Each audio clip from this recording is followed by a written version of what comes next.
Mesdames et messieurs, bonsoir et bienvenue à ce rendez-vous d'information. Je vous le disais à l'instant, Assimi Goïta a été investi président de la transition. Il a prêté serment ce lundi 7 juin devant la Cour suprême.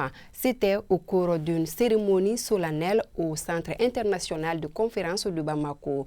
Cérémonie au cours de laquelle il a aussi été décoré grand maître des ordres nationaux. Le tout nouveau président s'est par la suite adressé à ses compatriotes. Une allocution rassurante d'une dizaine de minutes qui a décliné les orientations de la deuxième transition en 9 mois. Cheikh Fantamadine Ndiaye. Président de la transition, chef de l'État. De vice-président le 25 septembre 2020, le colonel Assimi Goïta porte désormais le titre de président de la transition, chef de l'État du Mali. Et les renvoie solennellement et officiellement à l'exercice de ses fonctions de président de la transition. Investi par la Cour suprême ce jour 7 juin 2021, le nouveau grand maître des ordres nationaux s'est tout d'abord engagé à respecter et à faire respecter la Constitution. Je jure devant Dieu et le peuple malien de préserver en toute fidélité le régime républicain, de respecter et de faire respecter la Constitution, la charte de la transition et la loi, de remplir mes fonctions dans l'intérêt supérieur du peuple, de préserver les acquis démocratiques, de garantir l'unité nationale, l'indépendance de la patrie, l'intégrité du territoire national. Je m'engage solennellement et sur l'honneur à mettre tout en œuvre pour la réalisation de l'unité africaine. Le Mali répare pour une nouvelle transition après 9 mois et 12 jours exactement sur les 18 mois fixés. Comment donc trouver les mots qu'il faut pour rassurer les hommes et les femmes de ce pays que cette nouvelle page qui s'ouvre contiendra des certitudes et non des atermoiements?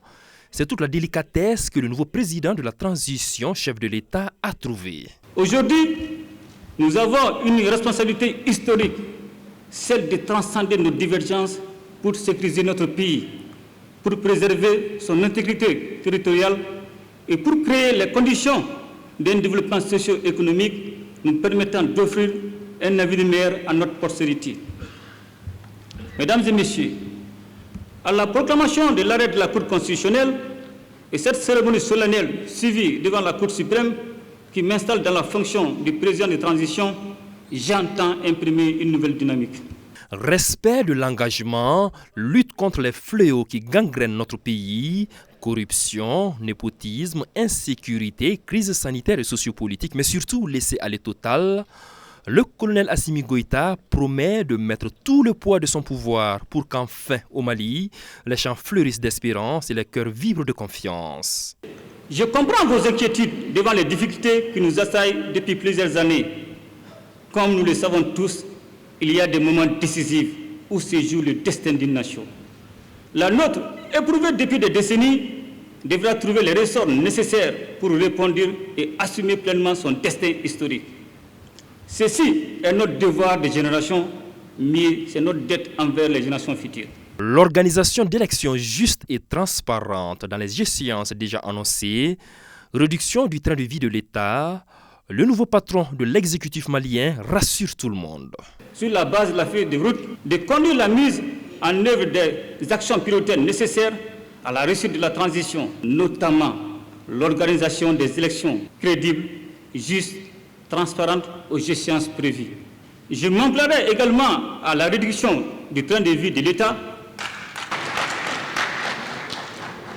D'ores et déjà, j'ai décidé d'allouer les 2 tiers du fonds de souveraineté du président, soit 1,8 milliard annuel aux œuvres socio-sanitaires, notamment pour faciliter l'accès à l'eau potable et aux soins de santé primaires dans les zones difficiles de notre pays. Un discours herculéen de moins de 10 minutes qui a tracé les indicateurs de la transition. Voilà que le colonel Assimi Goïta prend sa fonction de chef suprême de la nation malienne. La destinée du bateau Mali qu'il navigue désormais arrivera à bon port. C'est tout le mal que nos compatriotes triés sur le volet ici au CICB le souhaitent ardemment.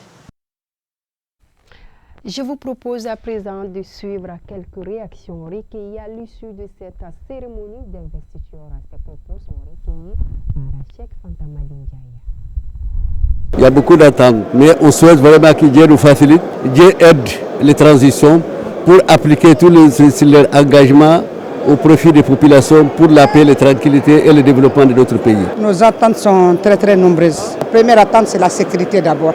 Et on est très satisfait et très content du serment que notre Excellence a prêté. Le discours est très rassurant pour les Maliens parce que c'est un discours de rassemblement. Alors nous souhaitons que ce discours auquel nous avons applaudi, ça parte du cœur et que nos comportements demain, en tout cas, aillent dans ce sens-là. Que Dieu bénisse le Mali. Très rassurant parce qu'il a abordé tous les sujets qui préoccupent la population malienne aujourd'hui. Il s'agit de l'insécurité, de tous les conflits intercommunautaires, toute la corruption. Donc il a abordé tous les sujets qui peuvent amener le Mali pour un bon port. J'ai trouvé un président très engagé, déterminé, un président également qui a l'amour vraiment de la patrie. J'ai retenu de lui un président qui veut rassembler tous les Maliens, un président qui a dit qu'il a été investi à ce poste de responsabilité. Il mesure la charge, mais à lui seul, il ne peut pas.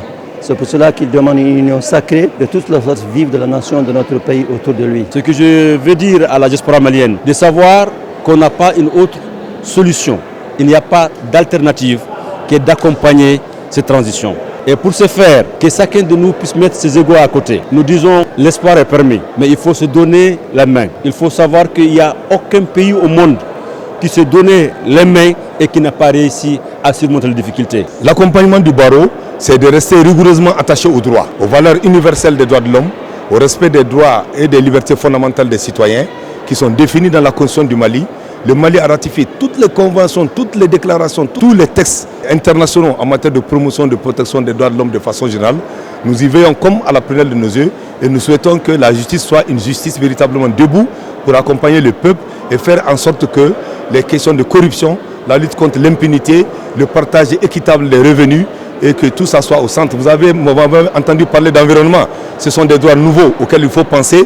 Ces vents de poussière, ces plastiques que nous avons ça et là, participent de l'essor de la citoyenneté. Il nous faut œuvrer pour cela et je pense que les jours prochains, tout le monde s'y mettra, y compris les porteurs d'uniformes qui sont nos frères. Ils sont certes au front, mais nous aussi nous devons tenir la maison pour eux, pour que le Mali soit un pays dans lequel il fera bon vivre. Nous allons tout mettre en œuvre pour l'accompagner, tout mettre en œuvre. Vous savez, aujourd'hui, le Mali traverse une période assez délicate. Une période qui fait appel au sursaut national, qui fait appel à l'engagement de toutes et de tous. Donc, sans réserve, le Conseil national de transition accompagnera le président de la transition, Assimi Goïta, pour l'atteinte des objectifs, ces objectifs qui nous permettront de sortir le Mali de là où il est et de redonner espoir aux multiples personnes, à la population qui nous suivent, à ce vaillant peuple résilient du Mali qui a su toujours se relever quand il fallait.